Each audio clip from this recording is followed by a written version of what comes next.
കനത്ത മഴയിൽ പത്തനംതിട്ട എഴിക്കാട് നഗറിൽ വെള്ളം കയറി എന്നുള്ള വാർത്ത വരുന്നു. 11 വീടുകളിലാണ് വെള്ളം കയറിയത്. കുടുംബങ്ങളെ ദുരിതാശ്വാസ ക്യാമ്പിലേക്ക് മാറ്റി. എഴിക്കാട് പ്രദേശത്ത് സംരക്ഷണ ഭിത്തി വേണമെന്നും ദുരിതാശ്വാസ ക്യാമ്പിൽ അടിസ്ഥാന സൗകര്യങ്ങൾ വർദ്ധിപ്പിക്കണമെന്നും നാട്ടുകാർ ആവശ്യപ്പെടുകയാണ്. പ്രവീൺ പുരുഷോത്തമനുണ്ട്. പ്രവീൺ പുരുഷോത്തമൻ, എഴിക്കാട് ആളുകൾ വലിയ ബുദ്ധിമുട്ടിലായോ? മഴയത്ത് വെള്ളം കയറി.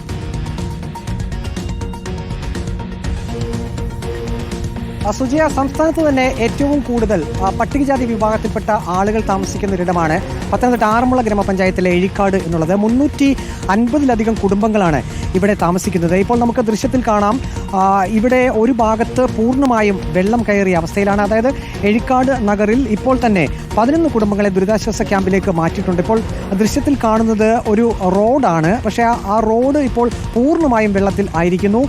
ഈ റോഡിൻ്റെ എതിർവശത്ത് നമുക്ക് ചില വീടുകൾ കാണാം. ആ ഭാഗത്തേക്ക് നമുക്ക് പോകുവാൻ ഒരു നിർവാഹവുമില്ല, കാരണം അത്രയധികം വെള്ളം അവിടെ കയറി കിടക്കുകയാണ്. ഇപ്പോൾ നാട്ടുകാർ പറയുന്നത് വർഷത്തിൽ 3-4 പ്രാവശ്യം അവർക്ക് ദുരിതാശ്വാസ ക്യാമ്പിൽ കഴിയേണ്ട ഒരു അവസ്ഥയാണ്.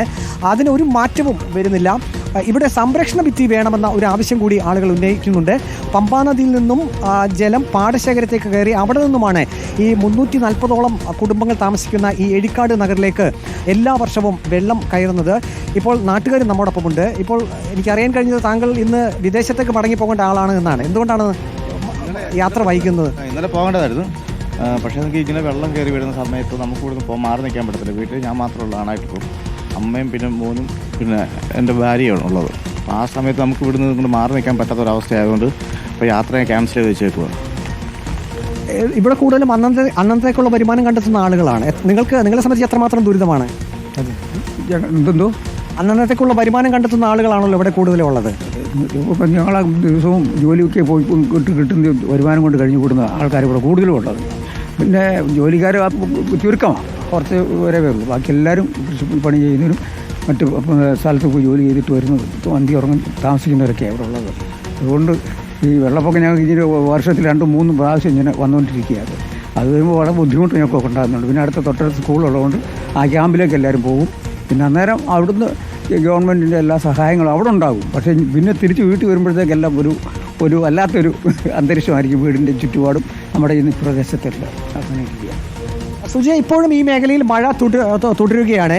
ഇനിയിപ്പോൾ മണിക്കൂറുകളോളം മഴ പെയ്തു കഴിഞ്ഞാൽ ഇപ്പോൾ നമ്മൾ ഈ നിൽക്കുന്ന ഭാഗത്തു നിന്നും അപ്പുറത്തേക്കുള്ള വീടുകളിലേക്കും വെള്ളം കയറാനുള്ള സാധ്യതയാണുള്ളത്. ഇനി വെള്ളം ഇറങ്ങിയാലും ആളുകൾ ആശങ്കയിലാണ്. കാരണം ഇപ്പോൾ ഈ ദൃശ്യത്തിൽ കാണുന്ന വീടിനകത്തൊക്കെ വെള്ളം കയറിയ അവസ്ഥയിലാണ്. ആ കുടുംബങ്ങൾ ദുരിതാശ്വാസ ക്യാമ്പിൽ നിന്ന് തിരികെ വന്നാലും ഇനി പിടിപ്പത് പണിയാണ്.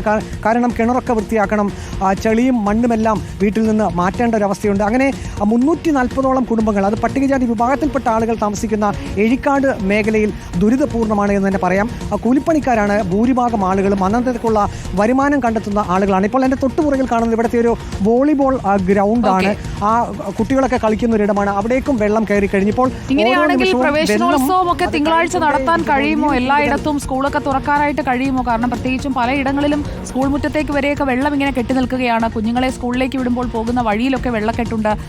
അപ്പോൾ തീരുമാനങ്ങളൊക്കെ പുനഃപരിശോധിക്കുമോ എന്നൊക്കെ ഒരുപാട് പ്രേക്ഷകർ ചോദിക്കുന്നുണ്ട്. അധികൃതർ ഇതൊക്കെ കാണുന്നുണ്ടല്ലോ. നമ്മുടെ വിദ്യാഭ്യാസ മന്ത്രി കുട്ടികളെ ഒരുപാട് ഇഷ്ടമുള്ള, കുട്ടികളുടെ പ്രിയപ്പെട്ട അപ്പൂപ്പൻ എന്നൊക്കെയാണ് കൊച്ചുകുട്ടികളൊക്കെ അദ്ദേഹത്തെ വിളിക്കുന്നത്. അപ്പോൾ ഇതൊക്കെ മനസ്സിലാക്കിക്കൊണ്ടായിരിക്കും ഒരു തീരുമാനം എടുക്കുക. നമുക്ക് ആ തീരുമാനത്തിനായി കാത്തിരിക്കാം.